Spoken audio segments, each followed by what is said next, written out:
Can you please tell us your names and where you are from? Richard Lee Coleman from Oklahoma City. Maxine Coma, Oklahoma City. Okay. You have been affected by the May 20th tornadoes and more. So I'm going to ask you a few questions to share your story. What were your thoughts when you were given the warning of the tornado? Sunday, those tornadoes were going through like Shawnee, and we were watching that seem like all day long. But Monday, they said when we got up, got everything going, got our kids to school, we were watching TV, and they said that the same weather, tornado weather that happened Sunday could be possibly Monday. So we kept watching the TV, and we just went on ate our breakfast and our lunch, got home, and that's when I guess sirens started going off. We were alerted. We knew that something was probably going to happen. TV9 alerted us, all through that, So you had plenty of time. The neighborhood and yourself had plenty of time to get. Yes, in fact, when we took the grandkids to school that morning, I told them that to expect me to come check them out early, and they didn't want me to because they said, "No, Grandma, because it's going to be play day. We're just having fun at school. We're not even doing classes." And I said, "No, I said I'm gonna come get y'all." Their school's almost out anyway, so for the summer. And they didn't want me to do it, but I told them I was going to come and get them anyway, so they knew I was going to come. So how prepared were you for the storm? Like I said, my intentions were not to grab at that point, because I've been in that cellar 2 or 3 times, and it was to me like a false alarm, at that moment. And I said, well, nothing's going to happen to us. I'm going to get my family down there, we're going to close the door, and we're going to wait it out. So, lo and behold, big tornado, F5 was heading our way. You never think it's going to happen to you, but we were prepared. I know we were. Like I said, we were watching, we're on the lookout, So we were alert. That's good. Describe, once you were in the cellar, your experience when the tornado hit. We were watching the news. My neighbor called. She goes, if the siren goes on, can I come down there with my daughter? I said, yeah, that's fine. Come on down. And within 5 minutes, that's when Maxine went to get the kids. They came in there, and I knew that little girl was scared. I said, go ahead and go to the cellar. I'll open up the door. So they opened up. They went down there. And I was watching TV, and they said it was Southwest 134th and Western, which was real close. 149th and May is when we really got alerted. Then she finally came back with the kids. They all got in the cellar, and I said, well, go ahead and go on down there. I'm gonna stay and watch. And that's when they said a few minutes later it was like 4th Street, and that's real close to us. And Maxine says, come on. She hollered at me, come on, we need to get in the cellar right now. So we all rushed in there. We locked everything down. He was in the house watching it, Gary England, and I was on the patio right by the cellar door. The cellar door was open because when I came back with the kids to put them in there, I asked, I said, where's Michelle and Heather? Because I knew they were coming in. And they said, here we are. They were in the cellar already.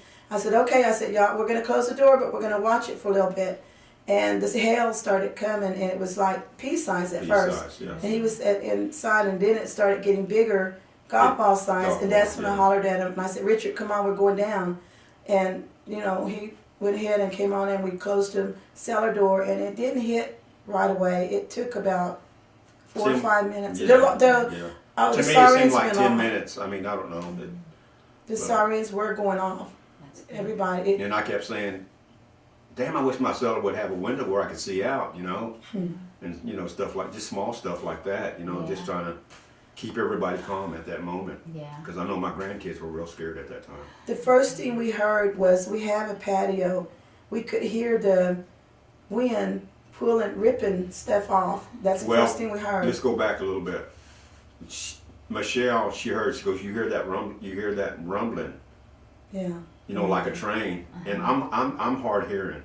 So when that little vent is by my door, I had to go like this, and I heard it, and I said, okay. And that's when we were starting to get nervous. And it got louder and louder and louder. And before you know it, it was right on top of us. and just the pressure of it. Inside of the, I was hanging on to the door handle like that, and she was hanging on to my belt buckle.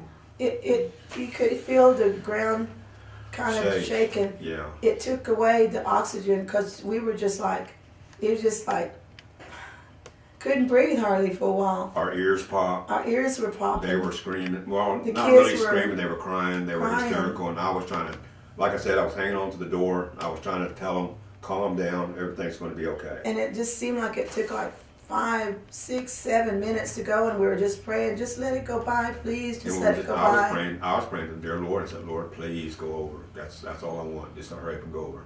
You know. And before you know it, it's going just like that. Oh my goodness. Just quiet. It just got quiet. Yeah. What was your first reaction when you emerged from the cellar after the tornado hit? We couldn't get out at first. Well, I unlatched the 2 latches, and I tried pushing on it, and it wouldn't budge. But during that tornado hit right on top of us, I got a patio, got a cover on it, got 4x4s, and that thing just started hitting the top of it, loud noises, and that's when everybody got freaked out. And I knew that was on top of us, but I didn't know how much debris was on top of us. So after the tornado was gone, everything got quiet. I pushed and pushed with my back, and I think I maybe 2 or 3 inches to where I could see daylight. And we didn't have nothing to pry it open. She had like a baking pan or sheet over her head because she was worried about the hail hitting her head. Yeah. So we pushed it up and we squeezed it in there. And I said, well, let me try it again. So I pushed up again. We got a little air when we got a little. You know, I kept going inch by inch and finally got that much where she could get, sideways to where we could pry it open. Then that's when I started moving 2x4s and 4x4s and all the debris. And I grabbed a board to try to pry it open. It got, like I said, I kept opening enough to about maybe where I could just squeeze out of there, maybe that much. And it's just debris. We just saw our house was gone. That's what he but said. when I looked up there, straight at my house, I just see nothing but daylight. And I told Maxine, I said, Maxine, our house is completely gone. And I wasn't even outside yet. So. And as we came out, we all got out. Of course, there's nails and everything, and it's crazy. The first thing I saw when I came out was he had a bolo tie that was in our bedroom, and it was hanging with some other Indian regalia that we had there, but it was laying right by the cellar, and I thought, oh, that's Richard's bolo tie, and I just grabbed for it, and I said, as we're getting out, I handed it to him. He said, why did you take that to the cellar? And I said, no, that's the first thing I found when I came out, I just grabbed it because it was his, But JJ, I looked around and the whole neighborhood was just demolished. Oh no. And I didn't know if my neighbors were there or nothing like that. My neighbor right here, she's his name is Jim, which was at work. And she was in her house. She was in her bathtub. They got her out. The next door neighbor, there was an old couple. They were together. Like I say, the roofs on these houses just completely blew off. It was just like sheetrock and debris. They found him over there. We dug him out, and she was face down right beside him. He was face up, and he was bloodied on his face. And we helped both of them get up. Gosh. But the rest of them were pretty well gone. Yeah. Took shelter somewhere else. Mm.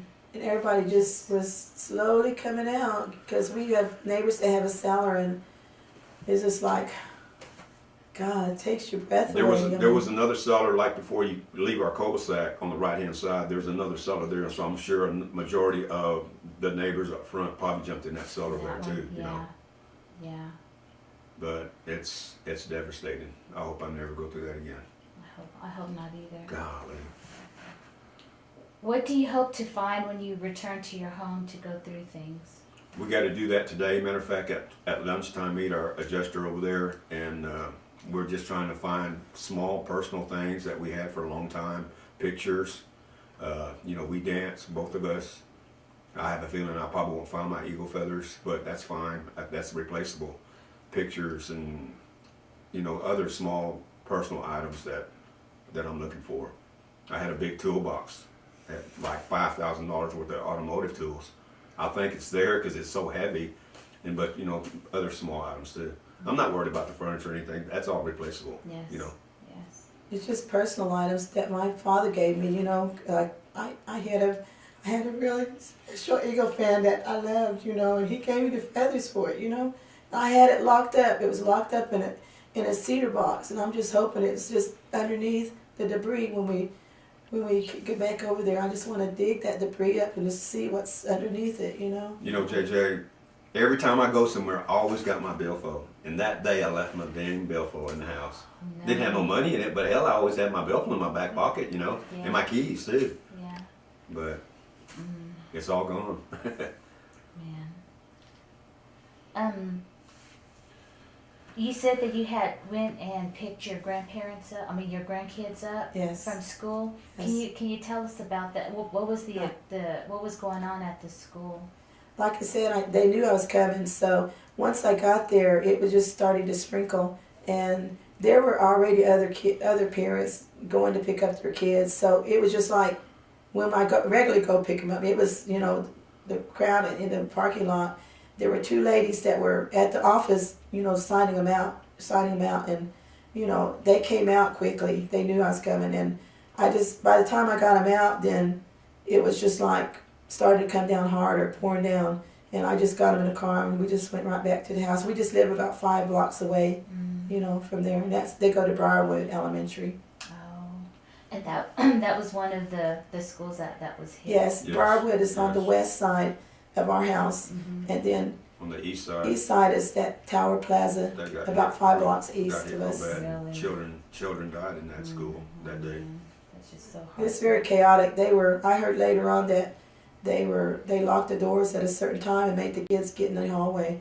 I know this because my grandson's best friend, his name's Benji, and he was still there waiting on his father, and he didn't want to leave Benji because Benji was scared, and I found out later because we saw his father, Benji and his father, and they were walking down Santa Fe. He said he got caught he got there to Benji, but he got caught in the hallway with all the rest of the kids, and they couldn't leave because they locked the doors, and they were okay. Then we saw him. Well, that's really good that they made it through. Right, Yes, right. yes. The Yellowfish Powwow is going to be a benefit to help you and your family. In addition to the powwow, is there any other place where monetary donations can be made to help you and your family? Right now, we're temporarily located at my father's house out of rural Apache, and we changed our mailing address there temporarily, and the mailing address is 41012 County Street, or CS 2610, and that's Apache, Oklahoma, and the zip code is 73006, and that's our temporary mailing address. We both bank at MidFirst Bank. We went to the branch in Anadarko. It's where we've been going back and forth with our, you know, because he don't have, you know, he had to get all his stuff started over. But that's the only thing I can think of is MidFirst Bank. Or even Sandra Kay, you know, she's my cousin. Yeah. Edward Yellowfish, all my relatives. Yeah. You know, if they want to give it to them and maybe relay it to us, that's fine. That's fine too. You know. Okay. Alrighty. Well, I'm so glad that you and your grandkids are fine, and that Yes. you made it through this devastating Yes. experience. And I know that all of the Comanche Nation, as well as the Kiowa Nation, and everyone who hears this, is praying for you and your family. Yes. Thank you. And everything I'm sure it'll take time, and everything will Yes. be fine. And Yes. God bless you and your family. Thank you.